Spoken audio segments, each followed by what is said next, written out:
Hello everybody, welcome to a brand new Let's Play series in Hearts of Iron 4 Kaiserreich. Today, we're going to play the great nation of Morocco. I don't believe we've ever played Morocco previously, so it's one of the very few countries in Kaiserreich that there is no series on the channel about. So I think that could be fun. So what is our goal for this campaign? Well, I'll be honest, I don't really know. We'll read this in a second. Because at some point, we will probably be overthrowing the German Empire within Morocco. And at that point, you either can join up with the Entente, or you can align yourself with the Egyptians after they beat the Ottomans in the Desert War.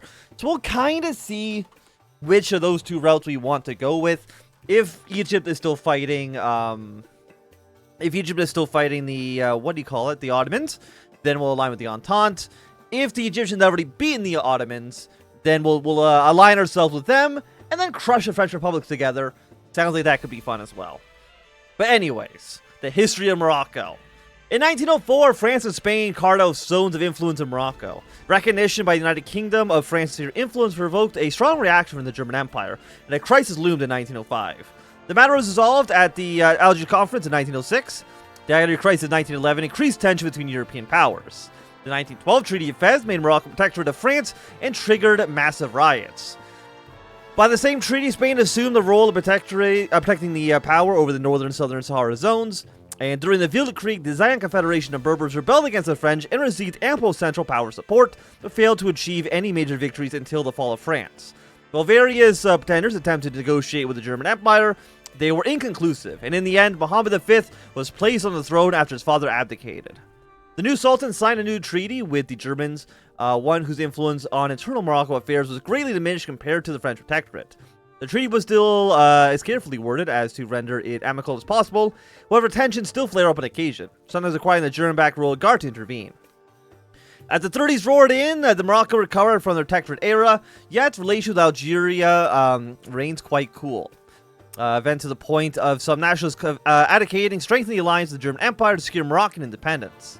The Sultan must safeguard Morocco against not only the revanchist French elites in Algeria, but also the savage revolutionaries in Paris, who see Morocco as a gateway for the revolution in Africa and the Islamic world. Now, I'm pretty sure we don't really have, it's really just these two paths. Let's just look at our focus tree quickly. Basically, off of the German yoke, when Germany is at war with the Internationale and Russia, estimated army strength ratio of 100% or less compared to enemies. Or 20% surrender progress. So if Germany's losing the war, we can rebel. Or if the Russian International Alliance is strong enough to have more than 100% strength, either way. At some point, we're going to rebel against them, and then we do one of these two. Either Egypt have beaten the Ottoman Empire, or they have not, in which case we align ourselves with the Canadians. Seems fine. But, first and foremost, it is going to be a time of trouble to hunt political power off of you, get our Army and Navy experience. How many trains do we have? We have one? Okay, then for 5% stability, I will definitely steal 15 trains. I like how we do just get, like, a flat bonus to train production. Like, 15 is always nice, especially when you're a small country like Morocco. We don't really have that big of an economy. Like, we have literally we actually literally have two factories. We have one military, one civilian. So with that, we might end up buying most of our equipment. We'll get you, we'll get you. By the way, does anybody else think that this song sounds like it's from Star Wars? Something about it's very Star Wars-y, I don't know why. Anyway, so we have you. We literally can't build a building right now. So are you infrastructure, civilian factories? We kind of need those civilian factories. Research slot over here would be quite nice. Morocco asks for support. I mean, we need a lot of this stuff. We need a bigger economy. We just don't have really anything going on for us. Which, I mean, it's a little bit of a shame, but it's honestly, it's not that bad. So what are we going to be doing for this campaign? Well, if Germany never... Because here's the thing, like, there's a chance that Germany never starts to lose against the French and the Russians, in which case we actually cannot even rebel against them. In that case, of course, we will support the Germans in their invasion of the commune. and maybe at some point also go to war with the French Republic with German backing, if that becomes required. What else we're going to do? Ask the Germans for help. More political power. Black Monday has occurred. War in Afghanistan is fine. Naval dock. Honestly, naval doctrine might not even be what we want at all. Just like wartime minus 25%. 10% stability in war sports, pretty nice. More research slots. And an off-map military factory actually is quite nice for us. Because it cannot get bombed and it cannot get stolen from an occupation. And I would consider that to be a great success. So we have our militia divisions, which are 10 combat with. Infantry are at 18. We have one of... No, we have one of you. We have one cavalry. I guess we'll, for now... What are you 18 combat with? Let's just train 2 militias. Now, we're going to need rifles. If we're lucky, Germany might just give us guns. I don't know if they're really going to do that too much. Like, usually if we're at war, they're more likely to do it. By the way, did we actually get hit with a Black Monday modifier? I don't actually think we did. I appreciate that. Again, the content for Morocco, it is very, very, very old. I don't think it's ever been... Actually, I don't think it's ever been updated. Yeah. So it's very, very, very old content, which is fine. The one nice thing about old content is, here's the thing. I really like the lore bits, the story bits of Kaiserreich. You know, I have a fun time with the Left KMT campaign. There's a lot of lore.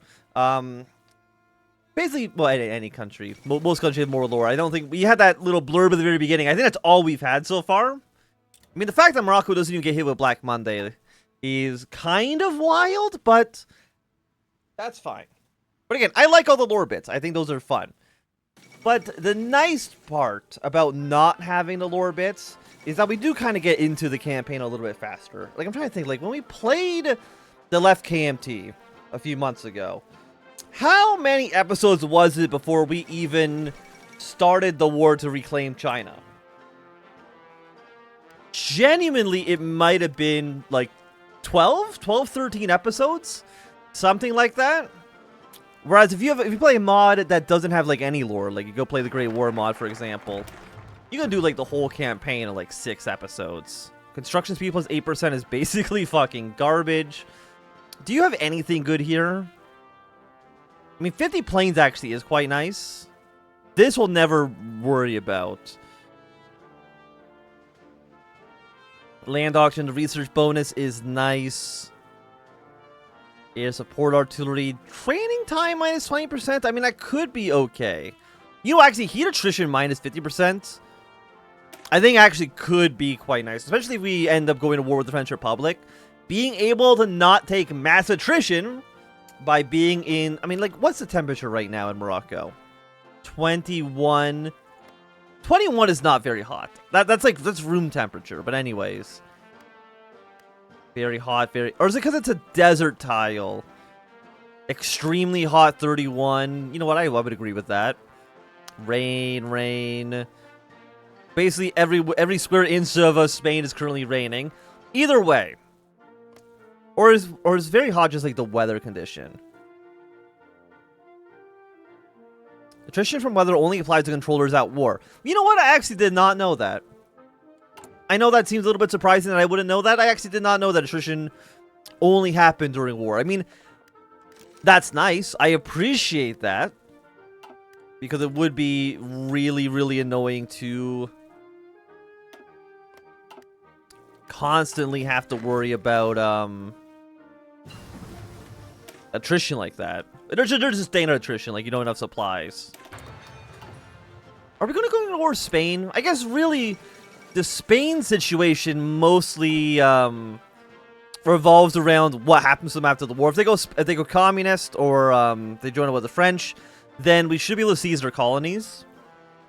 Which of course would be like a nice little boon for us, because they are your cores, right? You're a core state. You're a core state. You might be a claim. You're a core state as well. What about, like, the islands? I think the islands maybe speak Spanish. I don't quite remember 100%. Political power gain. Static AA hit chance factor. I don't think I've ever seen that modifier in my entire life. Anyway, we'll take the 50% political power gain. The anti-air, that could be like an amazing modifier. I don't really know. Because I doubt we'll ever have the economy to build an anti-air. I mean, we don't have the economy to build anything right now. Let alone, here's the thing, like, I want early mobilization. Does that even do anything for us? Oh, there's a political power gain modifier on these now? Is that new? It feels new. I don't recall there being a political power modifier on that. I mean, I might be wrong. I might just be misremembering. Actually, before I even get this, do we have any natural resources? Quite literally, no. Okay. So I, under no circumstances, want to get Excavation 1. Like, I knew Morocco was poor. I didn't know we literally had nothing going on. Do you have anything? Okay, all the steel in Morocco is unfortunately occupied by the Spanish, which is not great for us. Like, it would be nice, you know, like, theoretically, if we controlled the Rif. If we controlled Infi, I mean, they don't have anything, they have no supplies here either, but they have one infrastructure and they have a port. That's something. But getting this steel from the Rift would actually give our economy something to work with. Like, what's the penalty for you right now? Penalty, it's probably like a 10%, maybe 20%. I mean, 10% is not horrible. Like, it could be way worse. Like, this actually is somewhat reasonable. Negative 10.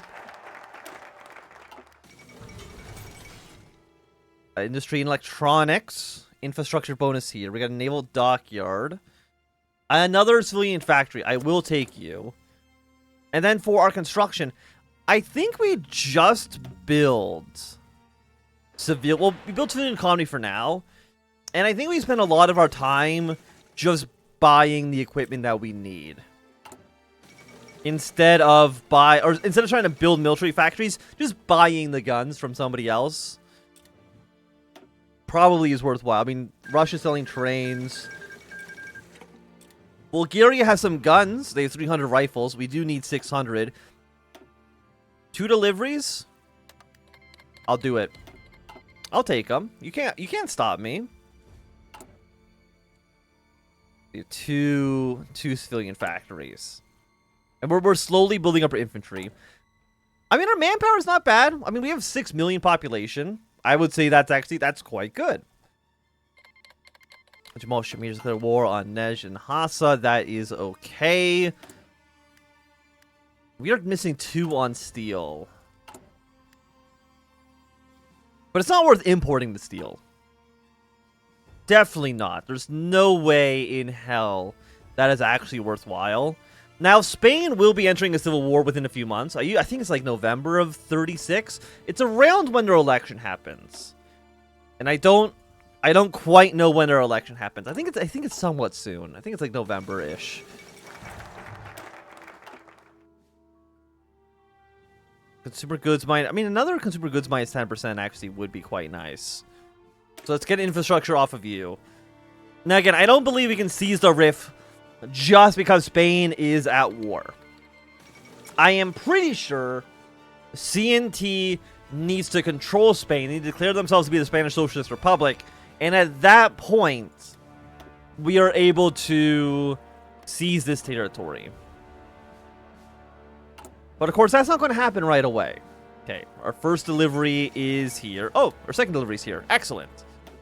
So we've gotten the guns that we need. You know what? Buy just more. Buy even more. There we go.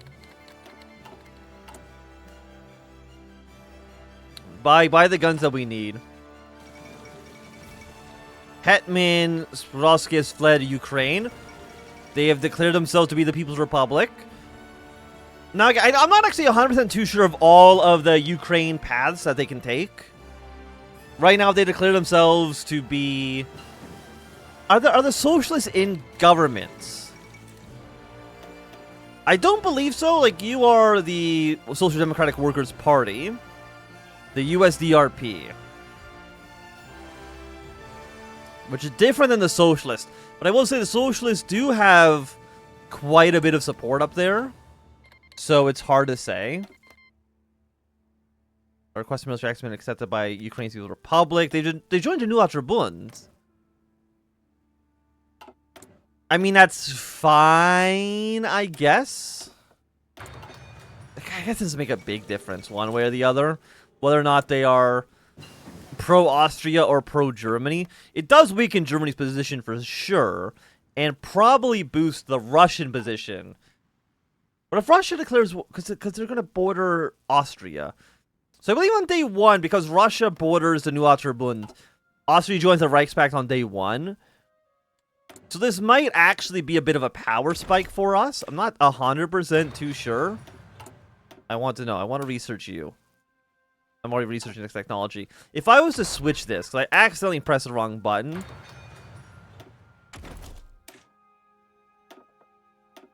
Yes, research you, please. 90 days ain't bad at all. Let's go for royal budget. Next, let's go naval dockyards. So we can just like slowly build one convoy every like 17 months. I know it doesn't sound incredible. And that's the end of my statement. It doesn't sound incredible. 15% construction speed might be useful. Do you do any... What's your benefit? It's a -10... I mean, we'll take you then. So it's a negative... It's a plus 10% for construction speed on civilian factories. Paraguay has fallen to syndicalism. And that is fine. That is A-okay. Don't need to worry about that in any... Like, basically, what happened in South America is not our... It had nothing to do with us. I mean, we would prefer for the Argentine government to win their war against Chile and against the Patagonian Workers' Front. Even if they don't join the Reichspakt, which they don't usually do. They usually do the Buenos Aires Lima axis. But as long as they're not pro-international, really that's all we care about. Because again, the International is kind of just our enemy. Well, I mean, other than if we were to join the Egyptians, then I guess we are nominally pro-international against the Entente. It's a weird situation, okay? Where who is our friends and who are enemies really could be anybody. We could be pro-Reichspakt, we could be pro-Entente, we could even be pro-international without actually having to be socialist. That just requires that Egypt's in a strong position and Germany's in a losing position. In which case, things would be pretty nice for us. Serbia has declared war on Bulgaria. I do believe we would want Bulgaria to win this war. We're gonna, for the time being, for our short-term political outlooks, we're pro-Berlin. We're not gonna worry about the edge cases too much about being... And here's the thing also, if we're pro-Berlin, we're effectively pro-Ottawa as well. Because, Canadian or Entente and Reichspakt foreign policy pretty much lines up one for one. There's not really any situation where we would be pro-something, like pro-Germany but anti-Ottawa. The best scenario for that would probably be Spain, where the Entente supports the Carlists and then the Reichspakt supports the Kingdom of Spain. That's really about it. There's not other... It is 37, okay. There's not other major sides aside from that we would really take. In fact, you'd probably actually support the Carlists more often than not, because the Carlists will 100% join the Entente. Whereas the Kingdom of Spain does have that chance to stay neutral in a war. And that's not beneficial to my position whatsoever. I don't want a neutral Spain. I want a Spain that is willing to do what needs to be done. And by that, I mean join whatever side I happen to be aligned with. Okay. Royal budget. The Nordic Council. Huh. Okay, you don't really... I don't think I've ever seen... Like, I know we've done this ourselves. I think we played as Denmark when we formed the Nordic Union. I don't believe I've ever seen the AI actually do it. Very, very interesting. Very, very interesting indeed. But I will say that at least for right now, if you've enjoyed this episode, remember thumbs up. And again, I think I've mentioned this a few times before. If you become a YouTube member for only a single $1 due, you can watch the entire, not the entire series, but up to what I've recorded right now. And it's already posted on YouTube. So if that's something that interests you, I would maybe check that out. But for now, thanks for watching. Have a great day, and goodbye.